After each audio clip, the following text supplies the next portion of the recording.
بسم اللہ الرحمن الرحیم الحمد للہ کفا وسلام علی عبادہ الذین اصطفیٰ اما بعد۔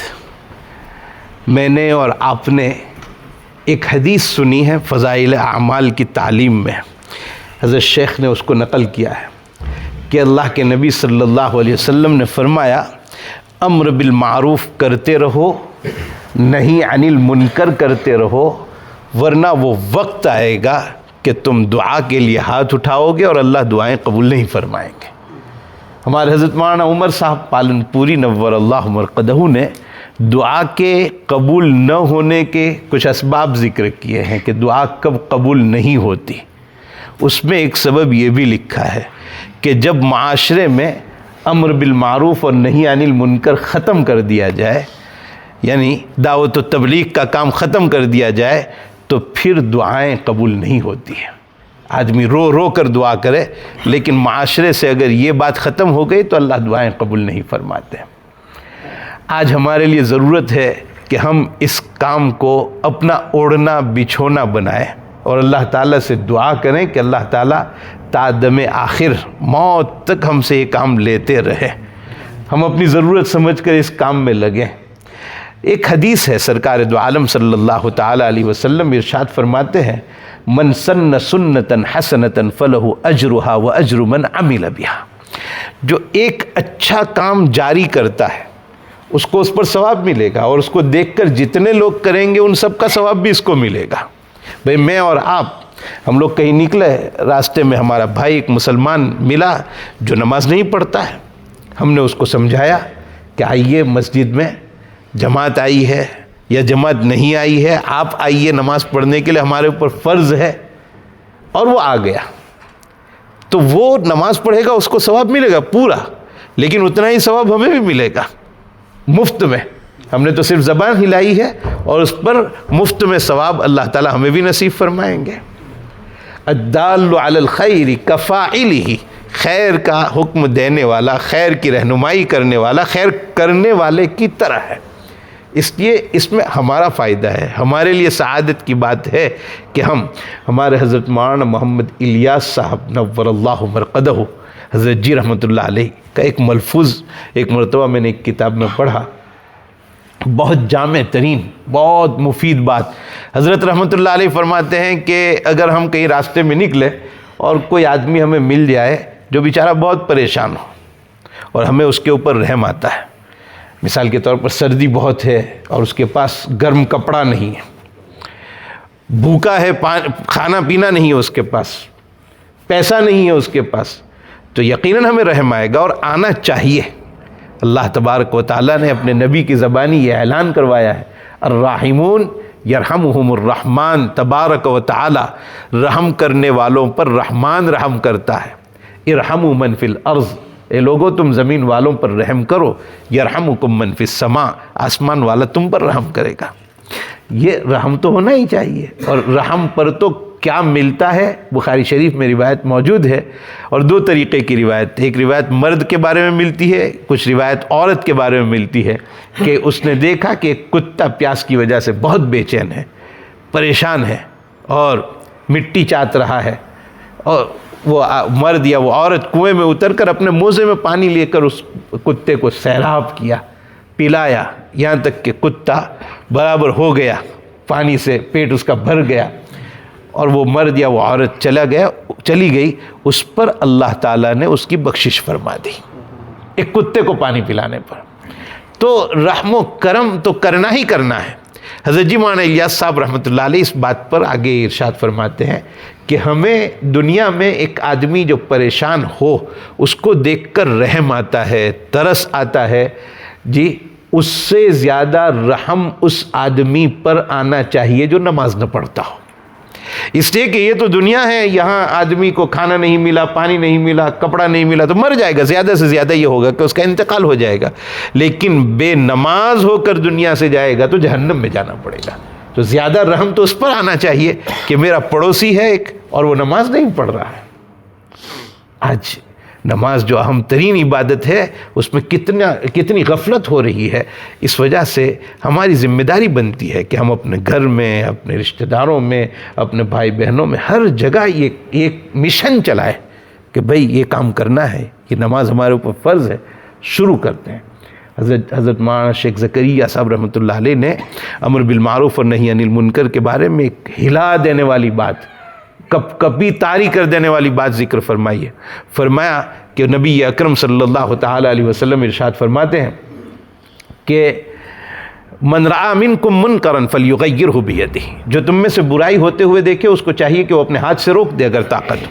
فإن لم یستطع فبلسانہ، اگر ہاتھ سے نہیں روک سکتا زبان سے روک دے. وإن لم یستطع فبقلبہ، اگر زبان سے نہیں روک سکتا تو دل سے برا جانے. اور یہ دل سے برا جاننا وذالک اضعف الایمان، یہ ایمان کا آخری درجہ ہے. حضرت شیخ اپنا رونا گویا رو رہے ہیں کہ بھائی ہم اپنی اولاد کو کئی مرتبہ ناجائز کام کرتے ہوئے دیکھتے ہیں. فیشن والا کپڑا پہن کر بچہ نکلا جو ناجائز ہے، لڑکی نکلی فیشن والا کپڑا پہن کر جو ناجائز ہے، بے پردہ نکلی ناجائز ہے، حرام کام ہے. ہم اس کو روک سکتے ہیں، ہماری بیٹی ہے، ہمارا بچہ ہے، لیکن نہیں روکتے. کیوں نہیں روکتے ہیں؟ بھائی نہیں مانے گا. مثال کے طور پر اللہ حفاظت فرمائے، اولاد کی بے راہ روی سے اللہ حفاظت فرمائے. تو پھر زبان سے تو کہنا چاہیے کہ بیٹا یہ تم غلط کر رہے ہو، لیکن ہم زبان سے بھی نہیں کہتے. تو دل سے برا جاننا چاہیے کہ میرا بیٹا میری بات نہیں مان رہا ہے، میری بیٹی میری بات نہیں مان رہی ہے اور شریعت کے خلاف کر رہے ہیں. لیکن ہم تو دل سے بھی نہیں برا جانتے، بلکہ یہ سمجھتے ہیں کہ ماڈرن زمانہ ہے، اچھا ہے، اسمارٹ ہے، ہمارا لڑکا لڑکی اچھے لگ رہے ہیں. اگر ہم نے یہ سمجھ لیا، حضرت شیخ فرماتے ہیں کہ تو ہم نے دل سے بھی برا نہیں جانا. اور حدیث کہتی ہے دل سے برا جاننا یہ سب سے کم درجے کا ایمان. اگر ہم برا بھی نہیں جانتے ہیں تو پھر ہمارا ایمان کس درجے کا ہے؟ بہت سوچنے کی بات ہے. اس لیے میرے بھائیوں، اپنے گھر سے، اپنے اغل بغل سے، اپنے رشتہ داروں سے، اپنے بھائیوں سے، دوستوں سے، حضرت صدیق اکبر رضی اللہ تعالیٰ عنہ نے اسلام قبول کرنے کے بعد سب سے پہلے اپنے دوستوں میں مہم چلائی تھی. حضرت عثمان ان کے بہت گہرے دوست تھے. حضرت ابو بکر کے ہاتھوں پر انہوں نے ہاتھ دے کر حضور تک پہنچے تھے اور کہا مجھے کلمہ پڑھا دیجیے. اپنے دوستوں میں وہ دعوت چلائی کہ نبی اکرم صلی اللہ علیہ وسلم نبی ہیں اور وہ آخری نبی ہے اور وہ یہ تعلیم دیتے ہیں. اس لیے میرے بھائیوں، آج بہت غفلت، امت میں بہت غفلت آ چکی ہے. امت میں ہم سب شامل ہیں. بے انتہا غفلت ہمارے درمیان آ چکی ہے. اور میں اکثر کہا کرتا ہوں کہ ہم لوگ یہ سمجھتے ہیں کہ فلاں بیماری بڑی خطرناک کینسر ہے اور کورونا ہے اور پتہ نہیں کیا کیا. سب سے خطرناک بیماری میری اور آپ کی غفلت ہے. اس لیے کہ اس بیماری میں زیادہ سے زیادہ آدمی مر جائے گا، لیکن غفلت اگر آ گئی تو ہمارا ایمان کہاں رہے گا؟ ہمیں یاد ہی نہیں رہے گا کہ ہم کیا کر رہے ہیں، کہاں جا رہے ہیں، کون کیا کر رہا ہے، ہمارا بھائی کس مصیبت میں ہے اور کس کام میں ہے، ہمارے گھر والے کس کام میں ہیں، ہمیں یاد ہی نہیں رہے گا. غفلت آ جائے گی. اس لیے غفلت سے بچنے کی بہت ضرورت ہے.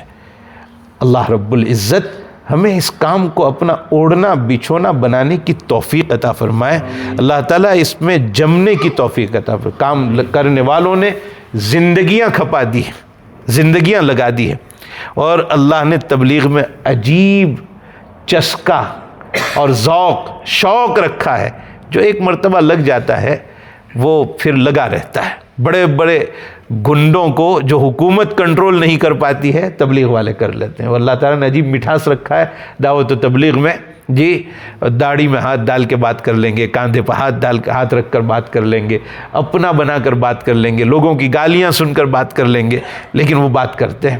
اللہ تعالیٰ کروڑوں رحمت نازل فرمائے حضرت جی مولانا الیاس صاحب رحمۃ اللہ علیہ کی خبر پر کہ جن کو اللہ تعالیٰ نے یہ الہام فرمایا کہ یہ کام شروع کیا جائے. حضرت جی مولانا الیاس صاحب تو مدینہ منورہ چلے گئے تھے، وہ ہندوستان میں نہیں تھے. وہ یہ سوچ کر گئے تھے کہ بھائی اب میں کیا کروں گا، یہاں کچھ سمجھ میں نہیں آ رہا تھا. مدینہ منورہ گئے حضرت جی مولانا الیاس صاحب رحمۃ اللہ علیہ، اور وہاں آپ کو خواب میں بتلایا گیا کہ آپ ہندوستان جائیے، آپ سے کام لیا جائے گا. صبح میں بیدار ہوئے، کسی اہل بصیرت سے رابطہ قائم کر کے پوچھا کہ بھئی یہ خواب دیکھا ہے. کہنے والے نے کہا کہ آپ فوراً چلے جاؤ انڈیا، ہندوستان۔ کہا میں کیا کروں گا؟ تو کہنے والے نے کہا کہ حضرت آپ کو سوچنے کی ضرورت ہی نہیں ہے کہ آپ کیا کرو گے، آپ کو کہا گیا ہے کہ آپ سے کام لیا جائے گا، آپ پہنچ جاؤ، اللہ تعالیٰ آپ سے کام لیں گے۔ حضرت جی تشریف لے آئے اور اللہ تعالیٰ نے وہ کام لیا کہ جب گنے چنے لوگ، گنے چنے جن کو انگلی پہ گنا جا سکے اتنے لوگ آپ کے ساتھ تھے، اس زمانے میں حضرت فرماتے تھے کہ میں ان کے قدموں کو دنیا کے چپے چپے میں گھومتے ہوئے دیکھ رہا ہوں، اور اللہ نے پہنچا دیا۔ یہ حضرت کی اخلاص کی دلیل ہے۔ اخلاص کے ساتھ چھوٹا سا کام شروع کیا جائے، اللہ تعالیٰ دنیا بھر میں اس کو پہ۔ دارالعلوم دیوبند ایک انار کے درخت کے نیچے شروع ہوا تھا، ایک استاذ تھے ایک شاگرد تھے، اور دونوں درخت کے نیچے پڑھ رہے تھے۔ آج دنیا کے کونے کونے میں دیوبند پہنچا ہوا ہے، دنیا کے کونے کونے میں اس کے علماء کام کر رہے ہیں۔ یہی حال دعوت و تبلیغ کا ہے کہ ایک فرد نے یہ کام شروع کیا تھا، آج وہ سب کی ضرورت ہے، سب کو اس میں لگنا ہے، اور الحمدللہ کام ہو رہا ہے۔ ملک ہا ملک، جگہ جگہ کام ہو رہا ہے۔ جہاں کوئی نہیں پہنچ پاتا وہاں جماعتیں، لوگ اس بحث میں پڑے ہوئے ہیں کہ فلاں ملک میں تبلیغ کا مرکز ہے، فلاں جگہ پر تبلیغ کا مرکز ہے، فلاں جگہ مرکز، ہر جگہ کام ہو رہا ہے الحمدللہ۔ ذالک الفضل من اللہ، یہ اللہ تعالیٰ کا احسان ہے۔ اللہ تعالیٰ ہمیں اس کام سے جڑنے کی توفیق عطا فرمائے۔ الحمدللہ پچھلے سال بھی آپ کے ساتھ بیٹھنے کا موقع ملا تھا، اس سال بھی موقع ملا۔ اللہ تعالیٰ ہمیں عمل کرنے کی توفیق عطا فرمائے۔ این دعا ازمن و از جملہ جہاں آمین بعد، وآخر دعوانا ان الحمدللہ رب العالمین۔ جزاک اللہ خیر۔